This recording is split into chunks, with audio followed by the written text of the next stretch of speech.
भगवान की कथा की ओर। कल हमने और आपने कथा श्रवण की, कैसे महाराज गोकर्ण धुंधकारी उपाख्यान आपको हमने कल श्रवण कराया। कल हमने भक्ति ज्ञान वैराग्य आदि की कथा श्रवण कराई, भागवत जी का महात्म बतलाया। भागवत जी में भागवत कथा से पहले भागवत का महत्व है। हम और आप कथा सुनने तो चले जाते हैं, लेकिन जब तक हमको उस चीज का महत्व ही पता ना हो, डॉक्टर भी जब हमें गोली देता है, दवाई देता है, तो उसका परहेज बताता है। इस गोली को महाराज दूध से खाना है, खाने के बाद खाना है कि खाने के पहले खाना है। परहेज डॉक्टर दवाई देगा तो दवाई तभी काम करेगी जब आप उसका परहेज करोगे। परहेज करोगे नहीं, दवाई खाते रहोगे, फायदा नहीं करेगी। और जब तक आप किसी को जानोगे नहीं, तब तक समझेंगे कैसे हम और आप? परिचित ही नहीं, परिचय पहले जरूरी है। भागवत में महात्म पद्म पुराण से लिया गया। क्यों? ताकि भागवत का परिचय भक्तों तक पहुंचे कि ये भागवत कोई साधारण नहीं है। भागवत वह है जो प्रेत पीड़ा विनाशिनी,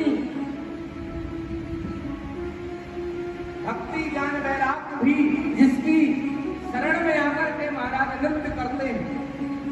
जो भक्ति कोई भक्त को प्राप्त हो जाए वो भक्त कहलाता है, और भगवान भी उसको प्राप्त होते, उसके अंतर्मन में भगवान खिंची खिंची चले आते। वो भक्ति भी भागवत की शरण में आकर के जवान हुई महाराज। वो ज्ञान भी, वो वैराग्य भी, ऐसी है ये भागवत। इसलिए महत्व भागवत का कल हमने आपको श्रवण कराया। शौनकादिक ऋषियों को सूत जी महाराज कथा श्रवण करा रहे हैं नैमिषारण्य में। नैमिषारण्य, अच्छा आपने देखा होगा सत्यनारायण की कथा भी आप सुनोगे तो उसमें नैमिषारण्य से कथा चालू होगी। एक समय नैमिषारण्य क्षेत्र में शौनक आदि 88,000 ऋषियों ने श्री सूत जी महाराज से पूछा, आप जो भी पुराण देखोगे वो नैमिषारण्य क्षेत्र से आरंभ हुआ। क्या आपके मन में कभी विचार आया ये नैमिषारण्य क्या है? देखो नैमिषारण्य क्या है। निमिष बोलते हैं अपनी आंख जो एक बार पलक झपकाती है, इसका भी महाराज 10वां अंश एक निमिष होता है। और अरण्य बोलते हैं वन को, संस्कृत में जंगल को अरण्य बोलते हैं। तो नैमिषारण्य कैसे नाम पड़ा? एक बार अनेक संत महात्माओं के मन में विचार आया कि हमको सत्संग कहाँ बैठ करके करना चाहिए। सत्संग भी हर कहीं बैठ के नहीं होता।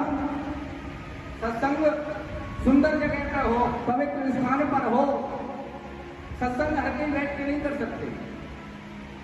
तो जब ये मन में विचार आया संत महात्मा ऋषियों के कि सत्संग कहाँ पर बैठ करके किया जाए, तो भगवान विष्णु के पास वैकुंठ धाम में सब संत महात्मा जी पहुंच गए।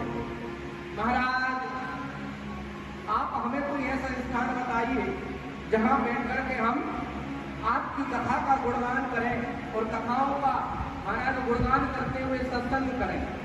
वहां अनेक ऋषि बैठ करके कथा सुन सके। ऐसा पवित्र दुर्लभ स्थान कौन सा है, वहां कहाँ बैठना चाहिए महाराज? तब भगवान विष्णु ने अपने सुदर्शन चक्र को छोड़ दिया और संतों से कहा, जाओ जहां भी ये सुदर्शन चक्र जाकर के रुक जाएगा वही समझ लेना कि वही स्थान पवित्र है, वही स्थान सुंदर है। आज शौनकादिक ऋषियों ने, अनेक ऋषियों ने उस सुदर्शन चक्र के पीछे चलना चालू कर दिया। सुदर्शन चक्र एक घने वन की ओर चला गया और एक निमिष के लिए रुका और अंतर ध्यान हो गया। एक निमिष के लिए रुका, और वन को बोलते हैं अरण्य। एक निमिष के लिए जब अरण्य में रुका, उसी स्थान पर संत महात्मा बैठ गए भगवान की कृपा को मान करके, और उसी क्षेत्र का नाम नैमिषारण्य पड़ गया। नैमिषारण्य पड़ गया।